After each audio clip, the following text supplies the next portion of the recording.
Bonjour à tous, j'espère que vous allez bien. Aujourd'hui, nous allons lire des contes russes avec ce joli livre illustré adapté par Luda avec des images de Bilibine. C'est vrai que nous avions lu déjà auparavant des contes asiatiques, des contes d'Orient. On est parti pour faire un petit peu le tour du monde des contes.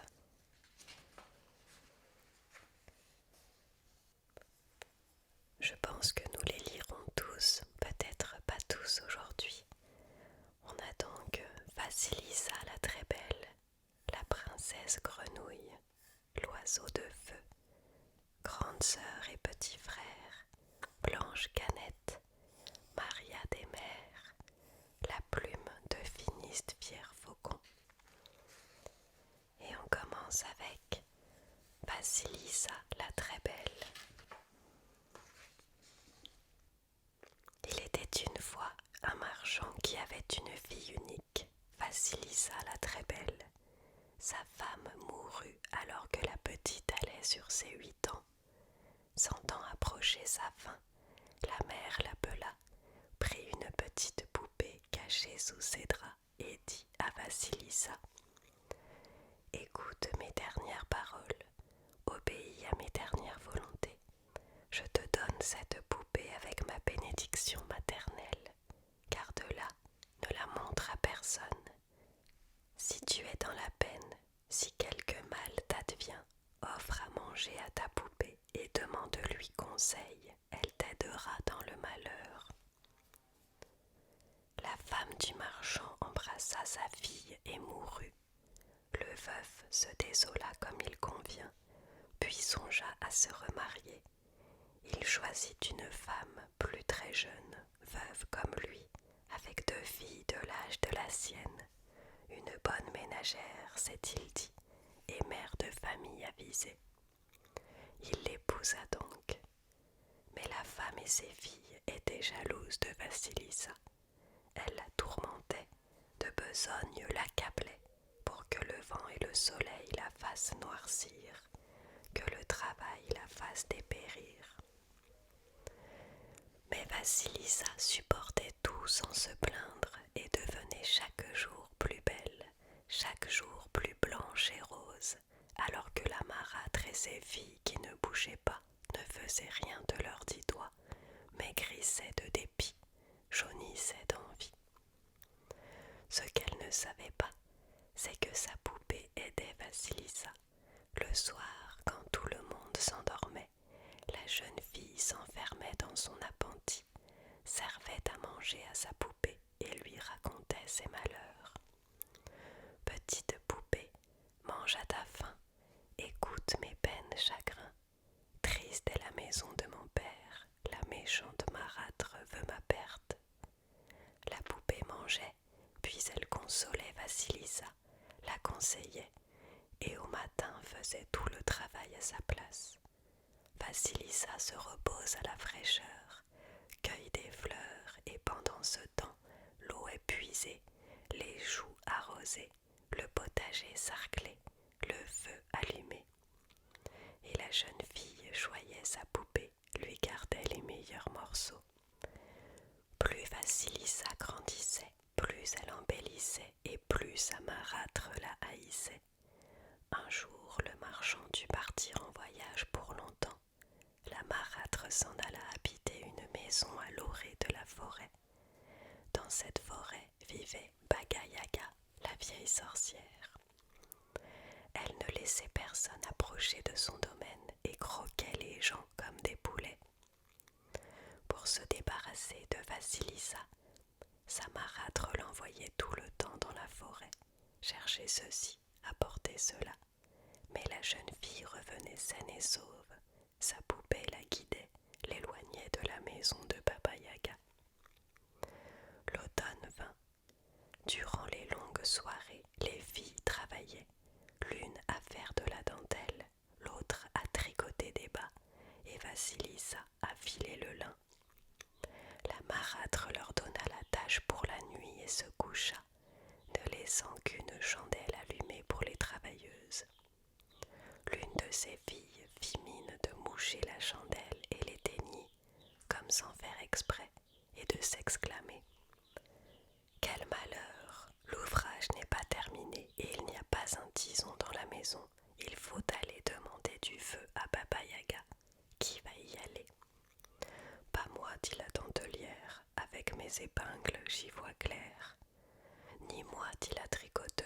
mes aiguilles brillent, j'y vois bien.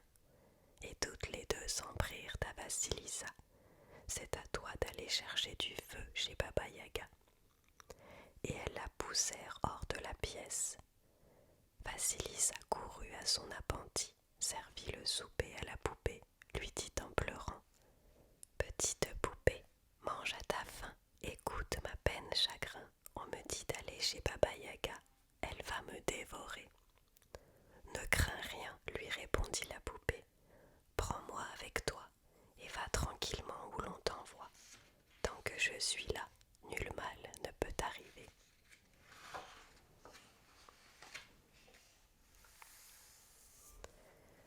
Vassilissa mit sa poupée dans sa poche et s'en alla dans la forêt obscure, sur des sentes inconnues, sur des chemins perdus. Elle cheminait depuis quelque temps quand un cavalier la dépassa, tout blanc, de blanc vêtu et monté sur un cheval blanc, harnaché de blanc. Aussitôt le ciel devint plus clair. Elle poursuivit son chemin et vit un autre cavalier, tout rouge, vêtu de rouge et monté sur un cheval rouge, de rouge harnaché, et le soleil se leva. Ce n'est qu'au soir tombant que Vassilissa atteignit la clairière où vivait Baba Yaga.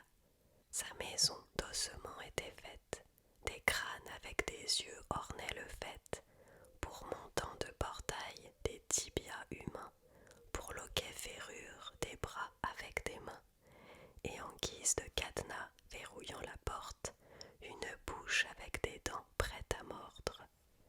La pauvre fille tremblait comme une feuille en voyant ça, quand un cavalier arriva, tout noir, de noir vêtu, et monté sur un cheval noir, au noir harnais. Aussitôt la nuit tomba, et s'allumèrent les yeux des crânes, si bien qu'on y voyait comme en plein jour. Vassilissa aurait bien voulu se sauver, mais la peur la clouait sur place.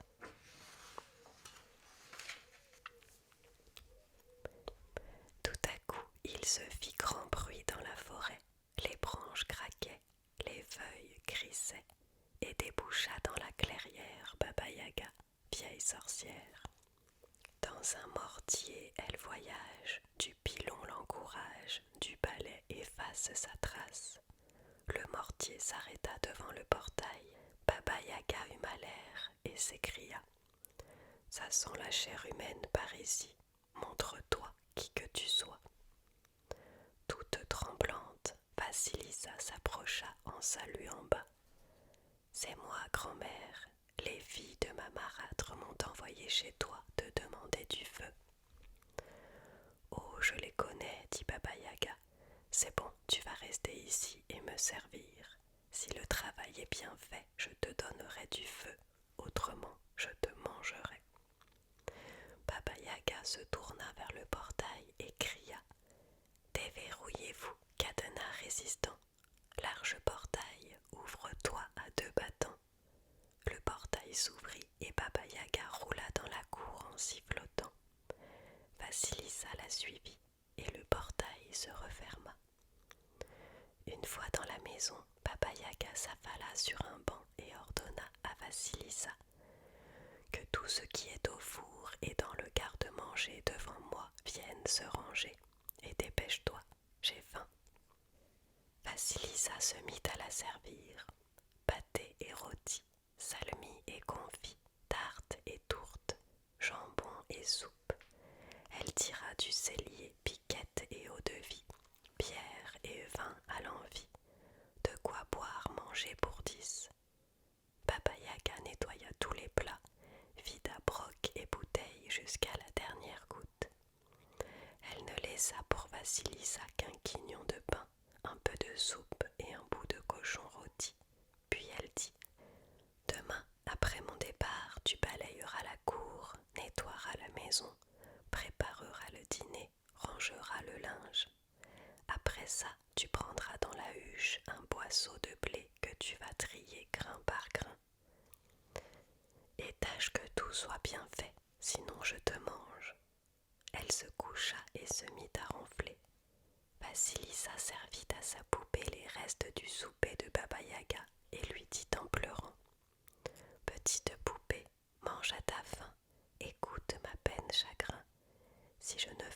tout ce travail, Baba Yaga va me manger. Ne crains rien, lui répondit la poupée. Va dormir tranquille. Le soir voit tout en noir, mais le matin est plus malin. Vasilissa se leva avant l'aube, mais Baba Yaga était déjà debout. Bientôt les yeux des crânes s'éteignirent. Passa le cavalier blanc et le jour se leva. Baba Yaga sortit dans la cour et siffla. Aussitôt le mortier vint se ranger devant elle avec le pilon et le balai. Le cavalier rouge passa et le soleil apparut. Baba Yaga monta dans son équipage et fila bon train. Dans un mortier voyage, du pilon l'encourage, du balai efface sa trace. Restée seule, Vasilissa fit le tour de la maison en se demandant par quel bout commençait l'ouvrage. Quand elle vit que tout était déjà fait, la poupée triait les derniers grains de blé. Vasilissa l'embrassa. « Comment te remercier, ma poupée chérie? Tu m'as sauvé la vie. » La poupée grimpa dans sa poche en disant « Tu n'as plus que le dîner à préparer, puis repose-toi. » Au soir tombant, Vasilissa mit la table. Bientôt le cavalier noir passa et la nuit tomba. Les yeux des crânes s'étaient allumés. On entendit des branches craquer, les feuilles crisser. C'est Baba Yaga qui arrivait. Vasilissa sortit à sa rencontre. « Le travail est-il fait? L'ouvrage bien terminé ?» demanda Baba Yaga. « Vois par toi-même, grand-mère, » répondit la jeune fille. Baba Yaga inspecta tout, regarda partout, sans trouver rien à redire. Elle grogna. « Bon, ça peut aller. » Puis appela. « Fidèles serviteurs, mes amis de cœur, venez moudre mon blé. » Alors 3 paires de bras ont apparu, ont emporté le grain hors de la vue.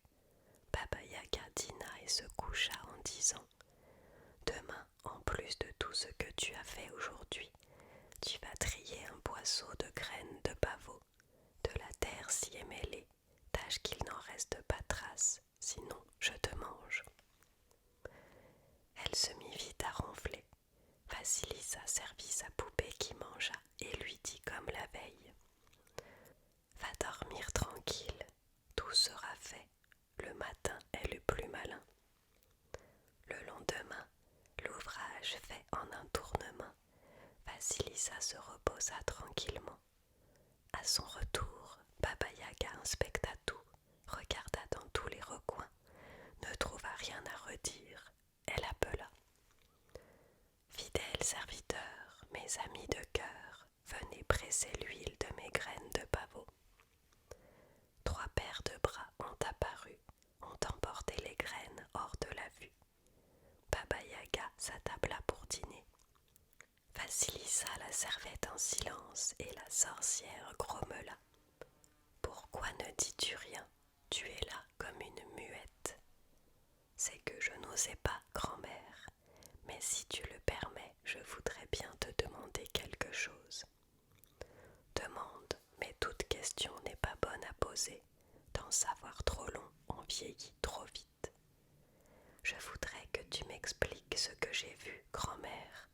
En venant chez toi, un cavalier blanc m'a croisé. Qui est-il? » « C'est mon jour clair, » répondit Baba Yaga. « Après ça, j'ai vu un cavalier tout rouge. Qui est-ce? C'est mon soleil ardent. Et puis j'ai vu un cavalier tout noir. Qui est-ce? C'est ma sombre nuit, » répondit Baba Yaga. « Tous 3 sont mes serviteurs fidèles. Tu veux savoir autre chose? » Vasilissa pensait aux 3 paires de bras, mais n'en souffla mot. Baba Yaga lui dit « Eh bien, tu ne me poses plus de questions. » « J'en sais bien suffisamment pour moi, grand-mère. Tu l'as dit toi-même, à trop savoir, on vieillit vite. » « C'est bien, » approuva Baba Yaga. « Tu interroges sur ce que tu as vu dehors, pas sur ce qui se passe dedans. J'entends laver mon linge en famille, et les trop curieux, je les mange. Et maintenant, c'est mon tour de te poser une question. Comment arrives-tu à faire tout le travail que je te donne? La bénédiction maternelle me vient en aide, grand-mère. C'est donc ça. Eh bien, fille bénie, tu vas prendre la porte et tout de suite encore, je n'en veux pas de béni chez moi. Baba Yaga poussa la jeune fille dehors, mais avant de refermer le portail, elle prit un crâne aux yeux ardents, le mit au bout d'un bâton qu'elle fourra dans la main de Vassilissa. Voilà du feu pour les filles de ta marâtre. Après tout, c'est pour ça qu'elle t'avait envoyé chez moi. Vassilissa partit en courant dans la forêt. Les yeux du crâne éclairaient son chemin et ne s'éteignirent qu'à l'aube. Elle chemina toute la journée et vers le soir, comme elle approchait de sa maison, elle se dit « Depuis le temps, elles ont sûrement trouvé du feu et voulu jeter le crâne, mais une voix en sortit. Ne me jette pas, porte-moi chez ta marâtre. » Vassilissa obéit. En arrivant, elle fut bien étonnée de ne pas voir de lumière dans la maison, plus étonnée encore de voir la marâtre et ses filles l'accueillir avec grande joie. Depuis son départ, lui dit-on, pas moyen d'avoir du feu dans la maison. Celui qu'on allume ne prend pas, celui qu'on amène de chez les voisins s'éteint. Le tien se gardera mieux peut-être, dit la marâtre. Vassilissa apporta le crâne dans la chambre.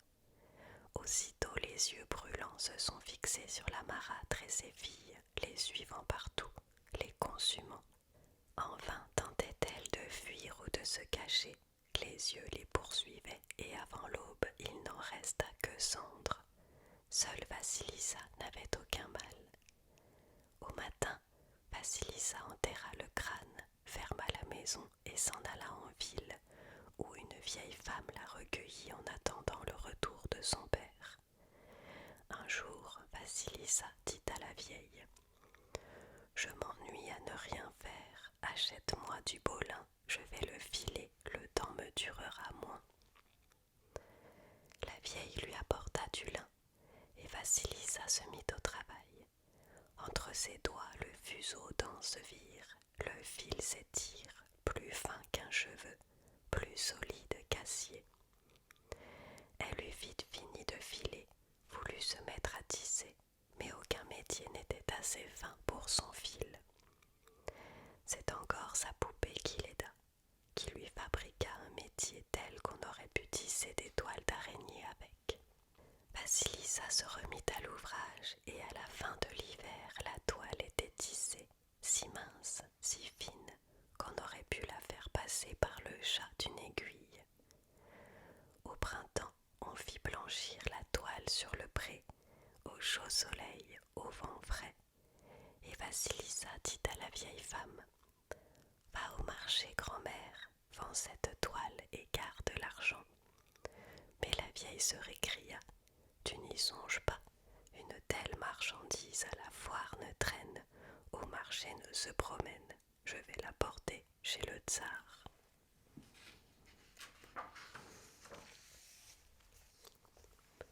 Devant le palais, elle s'installait.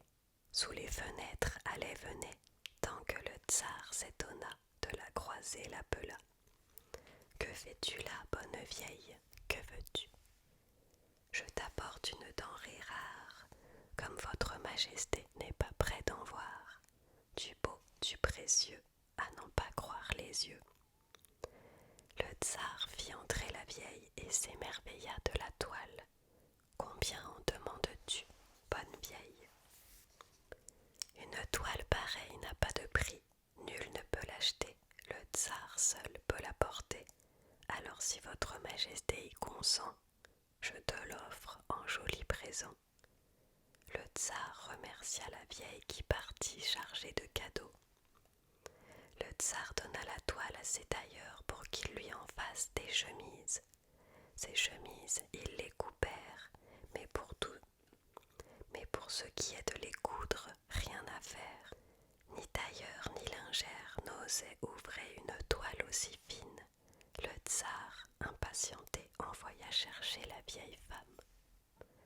Puisque tu as su tisser la toile, tu sauras coudre mes chemises.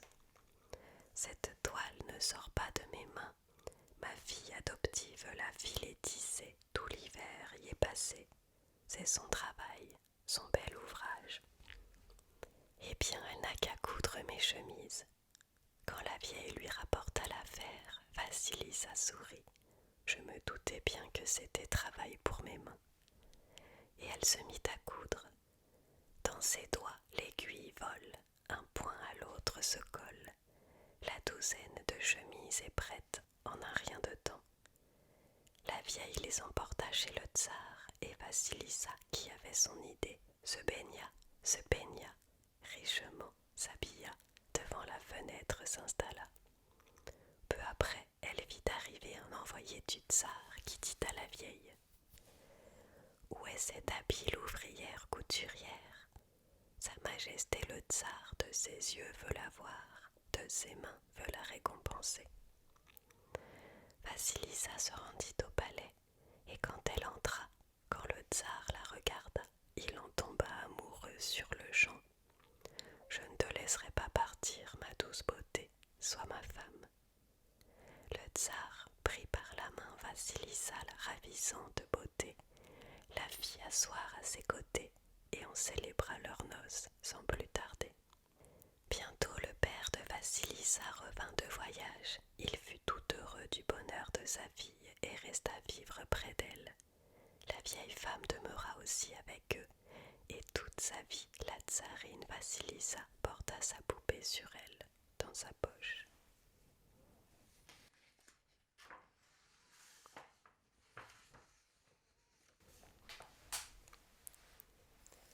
La princesse Grenouille.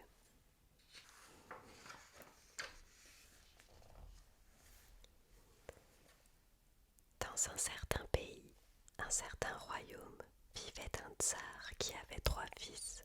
Un jour, il les fit venir et leur parla ainsi. Le temps est venu de vous marier, mes fils. Prenez vos flèches acérées, emportez vos arcs recourbés, sortez dans la vaste plaine, tirez chacun une flèche. Là où elle tombera, cherchez-vous une épouse. La flèche du fils aîné tomba dans la maison d'un boyard, et la fille du boyard la ramassa. La flèche du second atterrit dans la large cour d'un riche marchand, où la fille du marchand la trouva. Et la flèche d'Ivan Tsarevitch, le plus jeune fils, s'envola on ne sait où, et il partit à sa recherche. Il marcha longtemps et aboutit à un marais. Et là, qu'est-ce qu'il voit? De motte en motte, une grenouille saute, tient sa flèche dans ses pattes palmées. Ivan Tsarevitch courut chez son père. Que faire maintenant? Je ne peux quand même pas prendre une grenouille pour femme. Ce n'est pas une compagne pour moi. Mais le tsar dit: Épouse-la, que veux-tu? Il faut croire que c'est ton destin. Les Tsarevitch se marièrent, un avec la fille de boyard, l'autre avec la fille du marchand, et Ivan Tsarevitch avec la grenouille coasseuse. Peu après, le tsar dit à ses fils: Voyons un peu laquelle de vos femmes est la meilleure ménagère. Que chacune me cuise pour demain un beau pain blanc tendre. Ivan Tsarevitch revient chez lui le cœur lourd, la tête basse. La grenouille lui demande: Koa Koa, Ivan Tsarevitch, quel chagrin te mine, quelle peine t'accable. Ton père t'aurait-il dit une parole malveillante? J'ai bonne raison d'être triste. Le tsar mon père veut que tu lui cuises pour demain un beau pain blanc, tendre. Ne te désole pas, Ivan Tsarevitch, va dormir tranquille, la nuit porte conseil. Aussitôt le tsarevitch endormi, la grenouille rejeta sa peau et devint Vassilissa la subtile, si belle que cela ne peut se dire ni se décrire. Elle sortit sur le perron, frappa dans ses blanches mains, appela d'une voix sonore. Ô mes nourrices servantes, hâtez-vous d'accourir, faites-moi d'ici demain un beau pain blanc, tendre comme j'en mangeais chez mon père au jour de fête. À son réveil, Ivan Tsarevitch trouva un beau pain blanc et doré, de raisins fourrés, de tours et maisons parées. Tout heureux, il le porta chez son père, ses frères y étaient déjà. L'aîné présenta son pain. Le tsar n'y jeta qu'un coup d'œil et l'envoya à la cuisine. Le pain du second prit le même chemin. Mais en voyant le pain d'Ivan Tsarevitch, le tsar s'exclama. Voilà un pain superbe à ne manger qu'au jour de fête. Et il le fit servir à sa table royale. Puis il dit, je veux voir laquelle de mes brues est la plus habile travailleuse. Que chacune me tisse un tapis d'ici demain. Ivan Tsarevitch revient chez lui le cœur lourd, la tête basse. La grenouille l'interroge. Koa koa, Ivan Tsarevitch, quel chagrin te ronge. Ton père t'aurait-il dit une parole dure? Est-ce mon pain qui lui a déplu? Comment ne serais-je pas triste? Pour le pain, mon père te dit merci, mais il veut que tu lui tisses un tapis d'ici demain. Ne te chagrine pas, Tsarevitch, va dormir tranquille, la nuit portera conseil.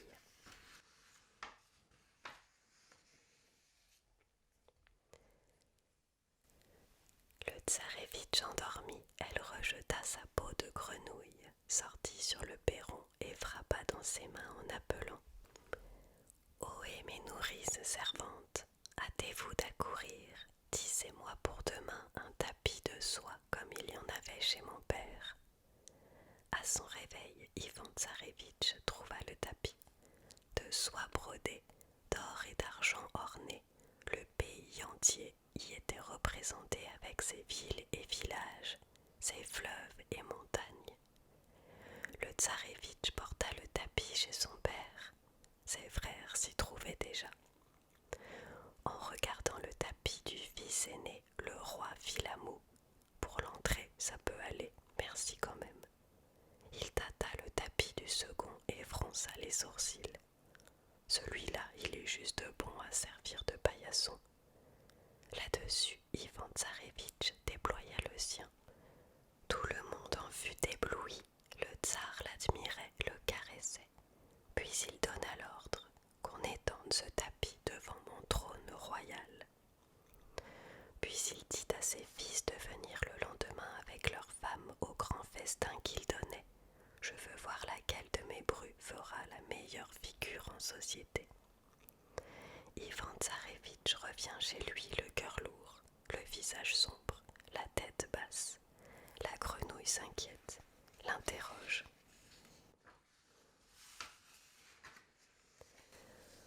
Koa koa, Ivan Tsarevitch, quel chagrin t'accable.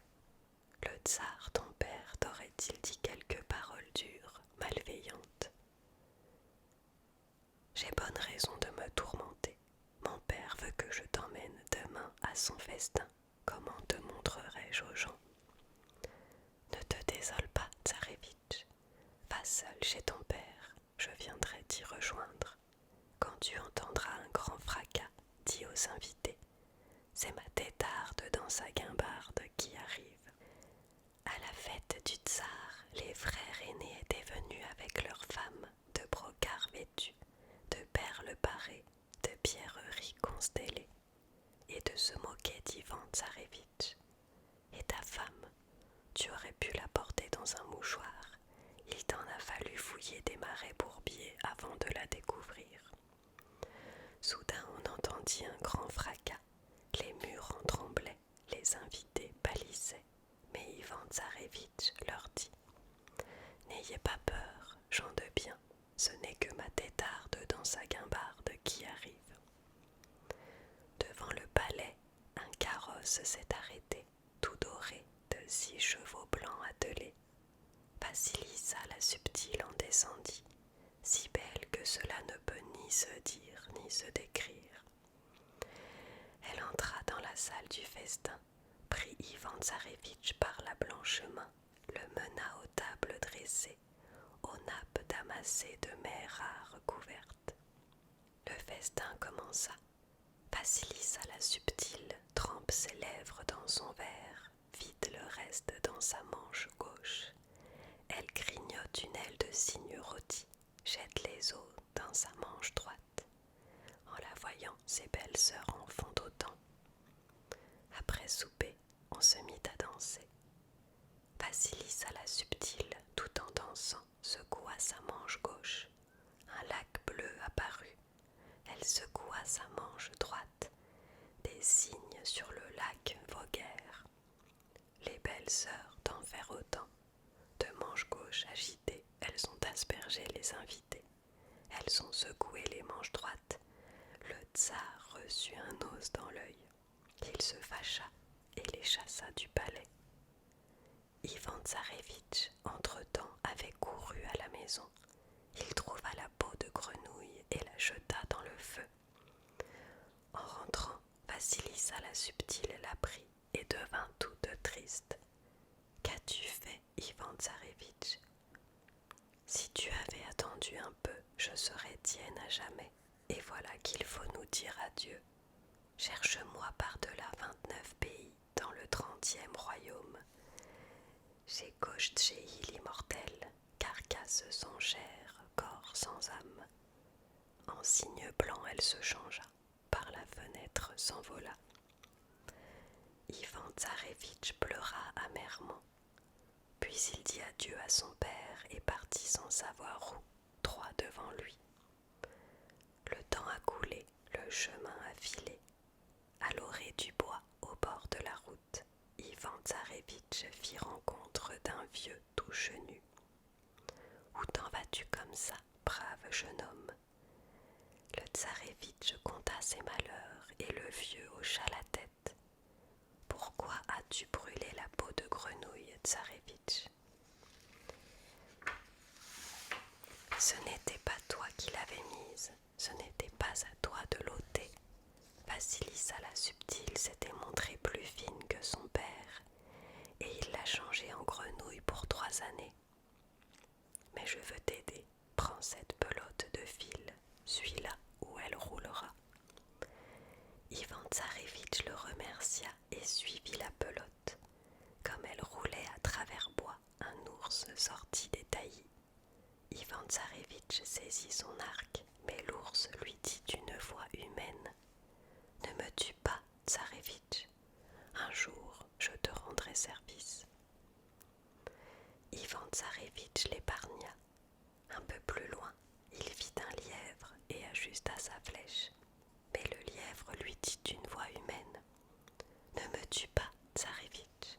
Un jour, je te rendrai service. » Et il eut la vie sauve. Peu après, le Tsarévitch vit s'envoler un jar et leva son arc. Mais le jar dit d'une voix humaine : « Ne me tue pas, un jour je te rendrai service. » Et il fut épargné. En suivant la pelote, Ivan Tsarévitch arriva au bord de la mer Bleue. Un grand brochet agonisait sur le sable. « Aie pitié de moi, Tsarévitch, rejette-moi à l'eau, » supplia le brochet d'une voix humaine. « Un jour, je te rendrai service. » Ivan Tsarévitch eut pitié et rejeta le brochet à la mer. La pelote roulait et finit par s'arrêter devant une hutte. La hutte sous les arbres est nichée, sur pattes de poulet perché.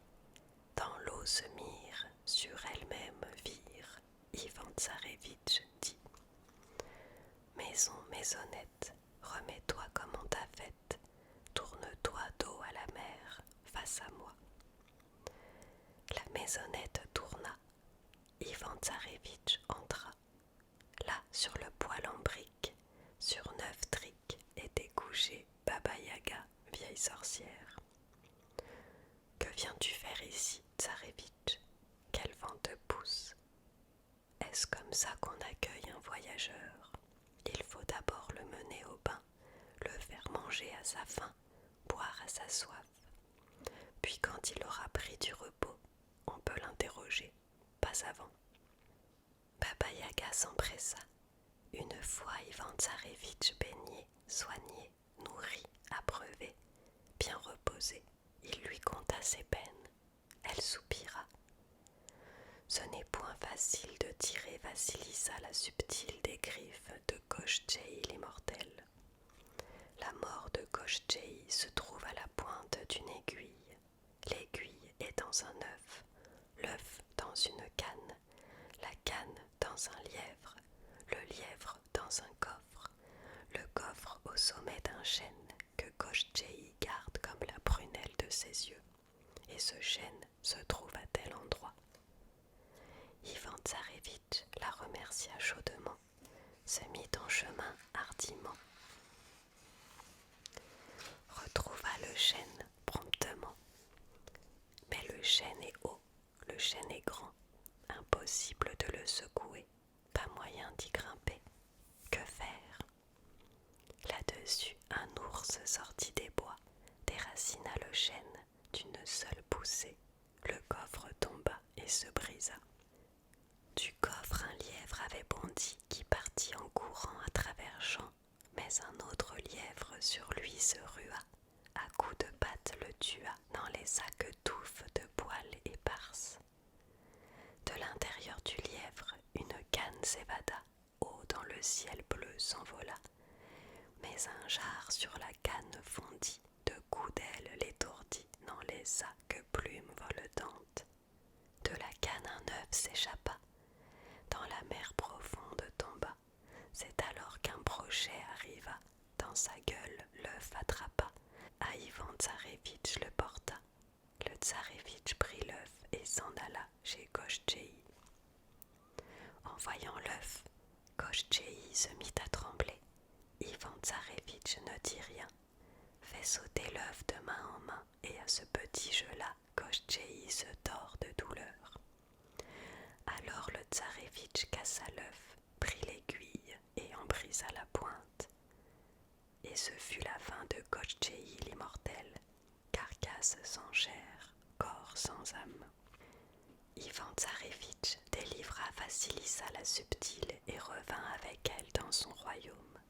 Dans sa grande joie, le tsar, son père, donna un festin à toute la terre. Après quoi, ils ont vécu heureux et contents jusqu'à la fin des temps.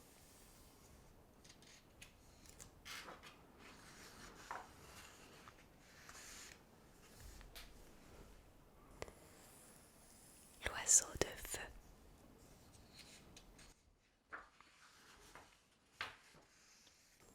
L'oiseau de feu, conte d'Ivan Tsarevitch, de l'oiseau de feu et du loup gris.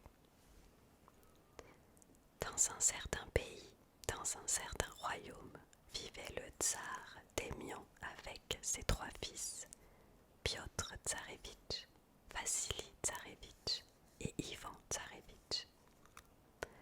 Ce tsar possédait un jardin comme on n'en trouverait pas de pareil au monde, plein de fleurs rares et d'arbres précieux.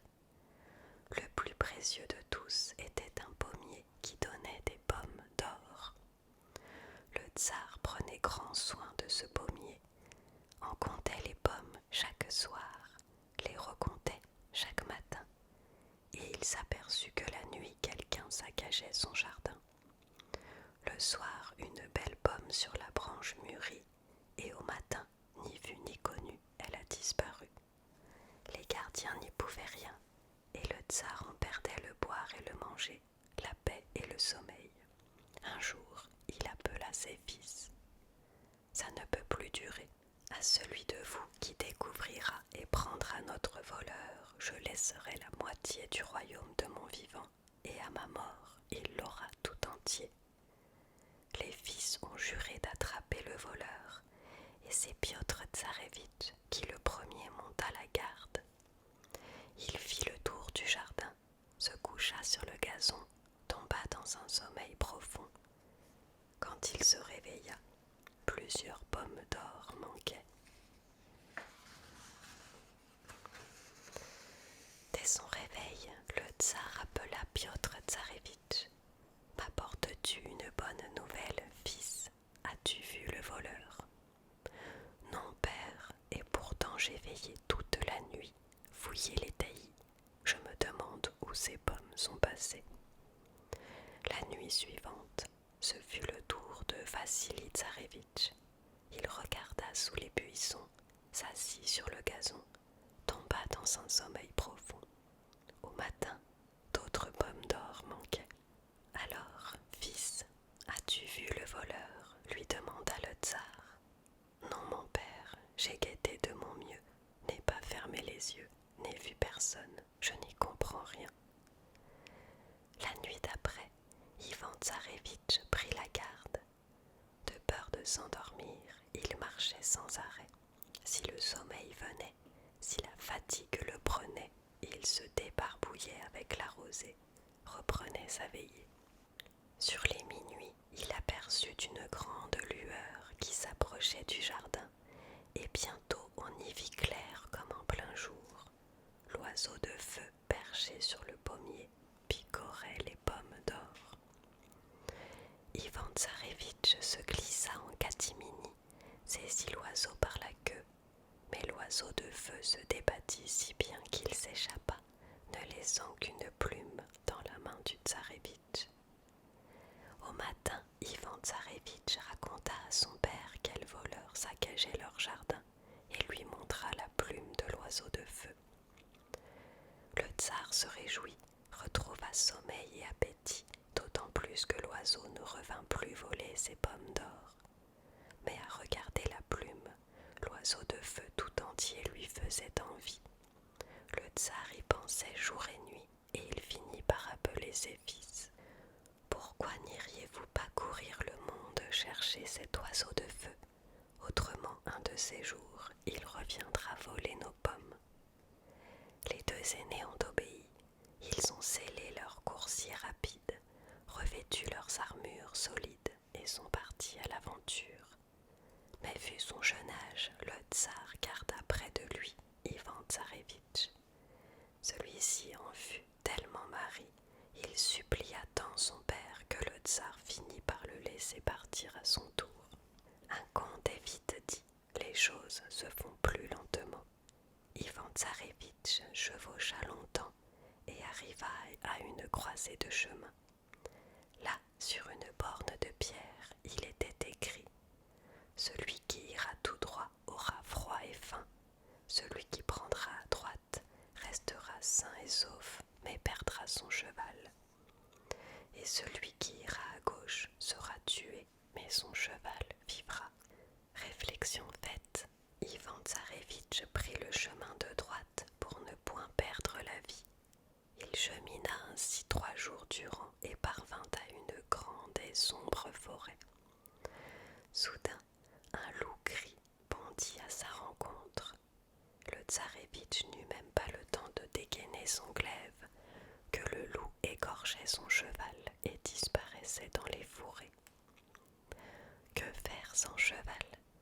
Ivan Tsarévitch poursuivit sa route à pied, mais au bout de 3 jours, il n'en pouvait plus de faim et de fatigue. Accablé, il s'était laissé tomber sur une souche quand un grand loup gris sortit des bois. « Te voilà bien triste, Ivan Tsarévitch, dit le loup. Pourquoi as-tu les mains lasses, la tête basse, les chines courbées ? Comment ne pas me désoler ? Que ferais-je sans mon cheval ? C'est toi qui as choisi ce chemin, de quoi te plains-tu ? Mais j'ai pitié de toi, dis-moi où tu vas, ce que tu cherches. Le tsar d'Émian, mon père, m'a envoyé chercher l'oiseau de feu qui volait les pommes de son jardin. Mais sur ton cheval, tu n'y serais jamais arrivé. Moi seul, je sais où niche l'oiseau de feu. Moi seul peux t'aider à le dénicher. Et en échange de ta monture, je vais te servir fidèlement en toute droiture. Monte sur mon dos et agrippe-toi bien. » Ivan Tsarévitch obéit et le loup gris fila comme le vent. Le loup court, d'un bond passe les monts, d'une foulée franchit les vallées, des pattes dévorent l'espace, de la queue efface la trace.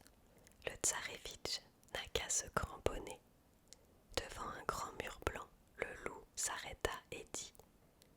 escalade ce mur. Derrière, il y a un jardin. Dans ce jardin, une cage d'or. Dans la cage, l'oiseau de feu. La garde d'or. Prends l'oiseau, mais ne touche pas à la cage, sinon un malheur t'arrivera. Ivan Tsarevitch se glissa dans le jardin et vit l'oiseau de feu dans sa cage. Il prit l'oiseau et allait partir quand il se dit « Comment emporter l'oiseau sans cage? Je ne peux pas le mettre dans ma poche quand même. Et puis la cage est belle, tout ornée de pierreries. » Il oublia ce que le loup avait dit et saisit la cage. Aussitôt, ce ne fut que carillon et sonnerie. De la cage d'or, des fils secrets partaient, avec grelots et clochettes, crécelles et claquettes. Les gardiens se sont réveillés. d'Ivan Tsarevitch se sont emparés. Devant leur tsar, Afron l'ont amené. « Qui es-tu » cria le tsar très en colère. « De quel terre natif, de quel père le fils ?»« Je m'appelle Ivan Tsarevitch, et le tsar d'Émian est mon père. Ton oiseau de feu s'est fait coutume de venir grappiller nos pommes d'or. Alors mon père m'a envoyé le chercher, l'attraper. » Le tsar Afron hocha la tête avec reproche. « Ah, Ivan Tsarevitch, tu serais venu me trouver honnêtement que je te l'aurais donné, mon oiseau de feu, ou bien je l'aurais échangé contre autre chose. » Alors que maintenant le monde entier va savoir qu'Ivan Tsarevitch n'est qu'un voleur. Enfin, passe pour cette fois. Écoute, si tu me rends service, je te pardonnerai et te donnerai même l'oiseau de feu. Mais avant, tu vas aller par-delà 29 terres, dans le 30e royaume, chez le tsar Kousman, et me ramener son cheval à la crinière d'or. Ivan Tsarevitch, tout penaud, alla retrouver le loup gris et lui dit ses malheurs. Le loup n'était pas content. « Pourquoi ne m'as-tu pas écouté, Tsarevitch? Pourquoi as-tu pris la cage? Je t'avais pourtant dit de ne pas y toucher. »« Pardonne-moi, s'il te plaît, je suis en faute, c'est vrai. Bon, n'en parlons plus. Monte sur mon dos et cramponne-toi bien. On va aller chez le tsar Kousman. » Ivan Tsarevitch monta sur le dos du loup qui partit comme le vent. Le loup gris court. D'un bond passe les monts, d'une foulée franchit les vallées, des pattes dévorent l'espace, de la queue efface la trace.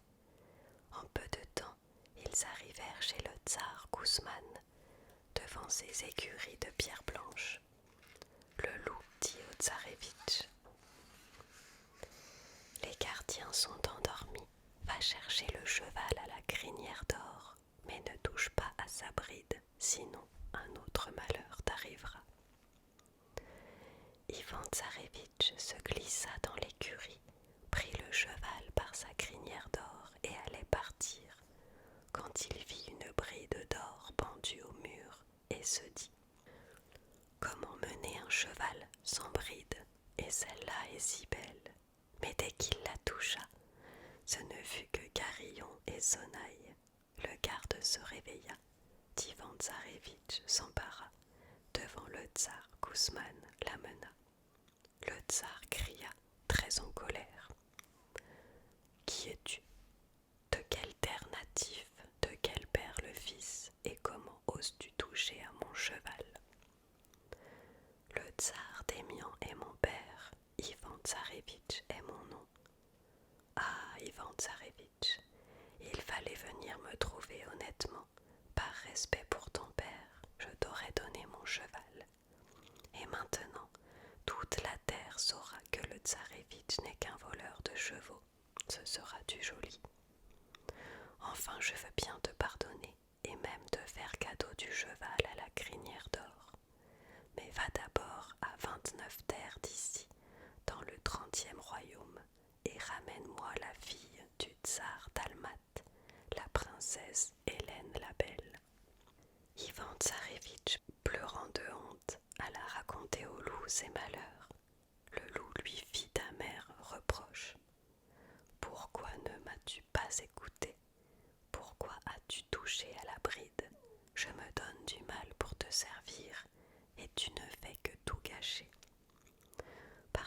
je t'en prie, j'ai encore fauté, c'est vrai. Bon, bon, quand le vin est tiré, il faut le boire. Monte sur mon dos, on s'en va chercher la princesse Hélène la Belle. Et le loup gris partit comme le vent. D'un bond, il passe les monts, d'une foulée franchit les vallées, des pattes dévorent l'espace, de la queue efface la trace. En peu de temps, ils arrivèrent chez le tsar dalmate, devant un grand jardin aux grilles d'or.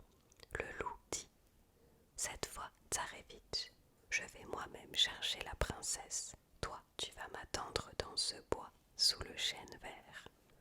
Le loup gris sauta par-dessus les grilles d'or et se tapit dans les buissons. Vers le soir, Hélène la Belle sortit se promener avec ses nourrices suivantes, ses fidèles servantes.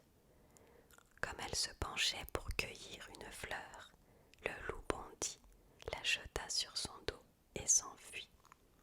Sous le chêne vert, il retrouva le tsarévitch. « Monte vite !» cria le loup, « on va nous poursuivre. » Ivan Tsarévitch monta sur le dos du loup, prit la princesse dans ses bras et le loup gris fila comme le vent. Chez le tsar dalmate, pendant ce temps, les nourrices suivantes, fidèles servantes, criaient et piaillaient si bien que personne ne comprenait rien. Quand on démêla l'affaire, quand on organisa la poursuite, le loup gris était déjà loin.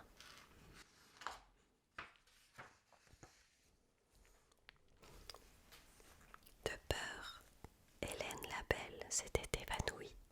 En reprenant connaissance, elle vit qu'un jeune et beau prince la tenait dans ses bras, et à ce premier regard, à ce premier coup d'œil, ils s'aimèrent, si bien qu'en approchant du royaume du tsar Kousman, Ivan Tsarévitch pleurait à chaudes larmes.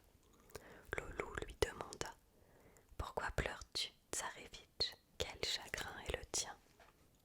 Ah, loup gris, j'aime Hélène la Belle de tout mon cœur. Comment la donnerais-je au tsar Kousman? Le loup gris les regarda et eut pitié, et il dit: puisque j'ai promis de te servir fidèlement, je tiendrai parole. Je vais me transformer en Hélène la Belle et tu me remettras au tsar Kousman. La princesse t'attendra dans ce bois, et dès que tu auras le cheval à la crinière d'or, tu viendras la prendre. Partez tous deux, je vous rattraperai un peu plus tard. Le loup gris frappa le sol, se changea en Hélène la Belle, et Ivan Tsarévitch le mena chez le tsar Kousman. Celui-ci, tout heureux, remit au tsarévitch le cheval avec sa bride par-dessus le marché et remercia encore pour le service rendu. Ivan Tsarévitch s'en alla en hâte rejoindre la vraie princesse et ils se mirent en route.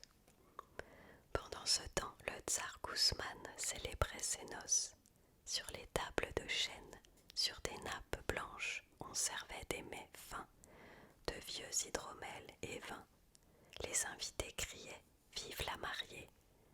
Le tsar voulut embrasser sa jeune épouse, mais au lieu de ses douces lèvres, rencontra le rude poil d'un loup. Le tsar hurla, l'assistance s'affola. Profitant du tumulte, le loup gris sauta par la fenêtre et autant chercher le vent dans les champs. Le loup rattrapa vite Ivan Tsarévitch et lui dit: monte sur mon dos, laisse le cheval à la princesse. En arrivant au royaume du tsar Afron, le loup demanda: tu as l'air bien triste, Ivan Tsarévitch. Qu'as-tu donc? Je songe au cheval à la crinière d'or et j'ai gros cœur de l'échanger contre l'oiseau de feu. Mais si je ne lui donne pas le cheval, le tsar va me déshonorer à la ronde. Allons, ne te chagrine pas, je vais encore t'aider. Je me changerai en cheval à la crinière d'or. C'est moi que tu remettras au tsar Afron, et la princesse avec le vrai cheval t'attendra dans ce bois. Le loup frappa le sol, se changea en cheval à la crinière d'or, et Ivan Tsarévitch le mena chez le tsar Afron. En les voyant, le tsar se réjouit. Au-devant du tsarévitch sortit. Dans son palais le conduisit. Il lui donna l'oiseau de feu et sa cage par-dessus le marché. L'invita même à rester quelque temps. Mais Ivan Tsarévitch avait hâte de rejoindre Hélène la Belle. Il la retrouva dans le bois et montés tous deux sur le cheval à la crinière d'or, tenant la cage avec l'oiseau de feu, ils se mirent en chemin. Pendant ce temps, le tsar Avron voulut essayer son cheval et s'en fut à la chasse avec ses chasseurs, ses piqueurs, ses rabatteurs. Par les bois ils passèrent, un renard dans son gîte forcèrent, sur ses traces s'élancèrent. Le cheval à la crinière d'or galopa vite, distança toute la suite. Alors le cheval buta, le tsar chuta, plongea dans la boue la tête la première. Et au lieu du cheval à la crinière d'or, c'est un loup gris qui se sauva à toutes jambes. Le temps de relever le tsar, de le nettoyer, le loup avait disparu. Il rejoignit Ivan Tsarévitch et le prit sur son dos. En arrivant au lieu de leur première rencontre, le loup gris dit « C'est ici que j'ai égorgé ton cheval, Ivan Tsarévitch. C'est ici que je vais te quitter. Je ne suis plus ton serviteur. » Ivan Tsarévitch par 3 fois salua le loup gris jusqu'à terre, par 3 fois le remercia et lui dit adieu. Mais le loup répondit « Ne me dis pas adieu, Tsarévitch. Dis-moi à bientôt. Dans peu de temps, d'ici, tu auras encore besoin de moi. » À part soi, Ivan Tsarévitch pensait « Quel besoin aurais-je du loup gris? J'ai tout ce que je désire. » Il monta avec la princesse sur le cheval à la crinière d'or et tenant la cage de l'oiseau de feu, se mit en route vers le royaume de son père. Un conte se dit vite, le chemin se fait lentement. Peu avant d'arriver chez le tsar Démian, il fallut s'arrêter pour prendre du repos. Ivan Tsarévitch et Hélène la Belle à l'orée du bois s'installaient, sur l'herbe s'allongeaient, bien vite s'endormaient. C'est alors que les 2 frères aînés du Tsarévitch vinrent à passer par là. Piotr Tsarévitch et Vassili Tsarévitch s'en retournaient chez leur père les mains vides, le cœur déçu. En voyant Ivan Tsarévitch entre une belle princesse, un cheval à crinière d'or et la cage d'or avec l'oiseau de feu dedans, la rage jalousie les prit. Notre frère nous avait déjà humiliés en rapportant une plume de l'oiseau de feu, et voilà qu'il ramène l'oiseau tout entier, vivant, et il a encore d'autres merveilles avec lui. De quoi aurons-nous l'air, nous, ses aînés? Il faut lui apprendre ce qu'il en coûte de toujours se mettre en avant. Et les voilà qui tirent leurs glaives, qui coupent la tête d'Ivan Tsarévitch endormi. Hélène la Belle se réveille, voit son bien-aimé décapité, se met à crier, à sangloter.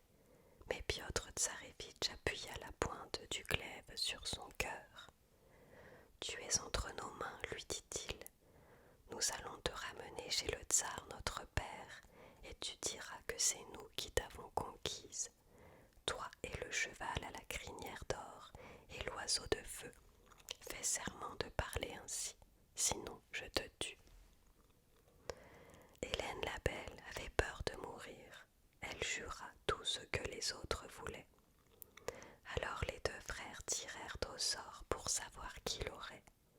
C'est à Piotr Tsarévitch qu'elle échut et Vassili Tsarévitch eut le cheval à la crinière d'or pour sa part. Et en portant l'oiseau de feu, tous 3 prirent le chemin du palais du tsar Démian. Ivan Tsarévitch gisait mort dans la plaine, et déjà les corbeaux tournaient autour de lui. C'est alors que le loup gris sortit des bois et tapis dans l'herbe guetta les corbeaux. Quand un corbeau avec ses petits corbillas se posa sur le corps du Tsarévitch, le loup bondit et saisit un corbillat. Le père corbeau le supplia de lâcher son petit. Le loup répondit « Ton corbillat, je le laisserai partir, mais avant, il faut que tu voles par-delà 29 pays dans le 30e royaume et que tu m'en rapportes une fiole d'eau vive et une fiole d'eau morte. Jusqu'à ton retour, ton petit restera avec moi. Le corbeau partit à tire-d'aile. On ne sait au bout de combien de jours, on ignore au bout de combien de temps. Il revint avec les 2 fioles pleines. Le loup prit alors le corbillard et le déchira en 2. Puis il rassembla les 2 moitiés et les aspergea d'eau morte.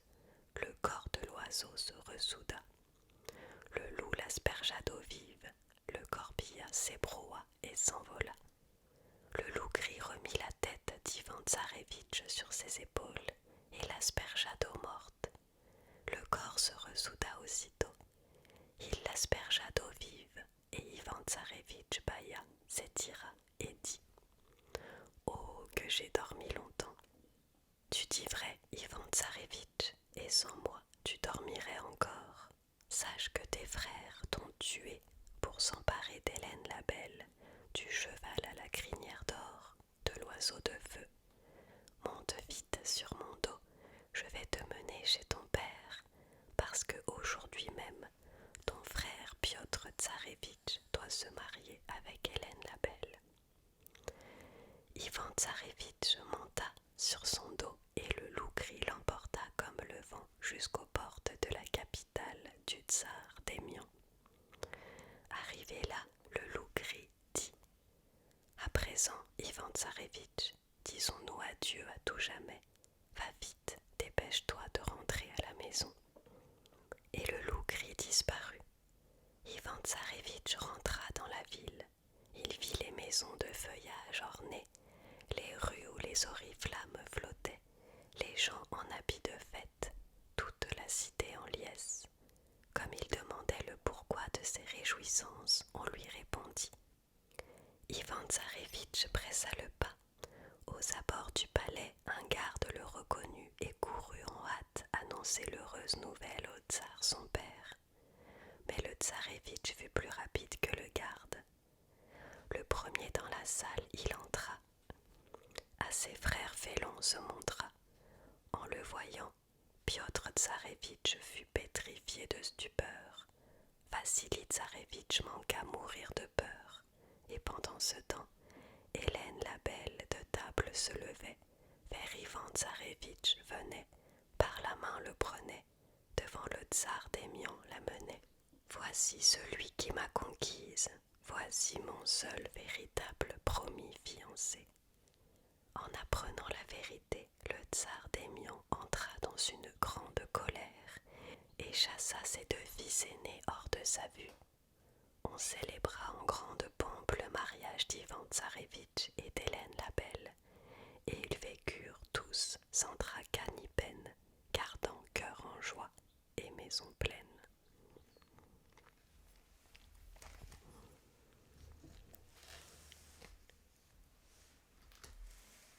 Voilà, il nous restera encore d'autres contes à lire, mais nous allons nous arrêter là pour aujourd'hui. J'espère que cela vous aura plu